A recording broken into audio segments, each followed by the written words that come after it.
চলতি সপ্তাহে অনুষ্ঠিত হচ্ছে গালফ ইউএস সামিট। এই আয়োজনে অংশ নিতে ইতোমধ্যেই জিসিসির সদস্য দেশগুলোর নেতাদের রিয়াদে আমন্ত্রণ জানিয়েছেন সৌদি আরবের বাদশাহ সালমান বিন আব্দুল আজিজ।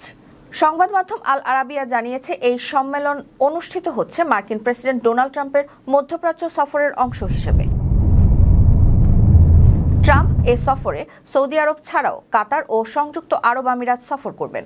সম্মেলনে আঞ্চলিক নিরাপত্তা, ইরান ইস্যু, অর্থনৈতিক সহযোগিতা ও সামরিক সম্পর্ক আরও জোরদার করার বিষয়গুলো আলোচনায় আসবে বলে ধারণা করা হচ্ছে।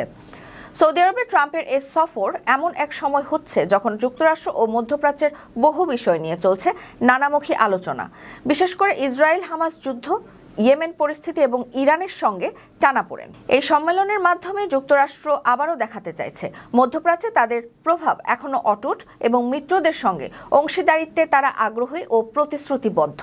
পাশাপাশি সৌদি নেতৃত্বাধীন জিসিসিও নিজেদের কৌশলগত অবস্থানকে আরও দৃঢ় করার সুযোগ হিসেবে দেখছে এই আয়োজনকে। আপনার স্বপ্নগুলো আকাশ ছুবে প্রবাসীর হেলিকপ্টারের মাধ্যমে। বিয়ে, জন্মদিন অথবা যে কোনো বিশেষ প্রয়োজনে হেলিকপ্টার ভাড়া করতে যোগাযোগ করুন স্ক্রিনে দেয়া নাম্বারে। প্রবাসীর হেলিকপ্টার, নিরাপদ ও সাশ্রয়ী বাহনের বিশ্বস্ত নাম।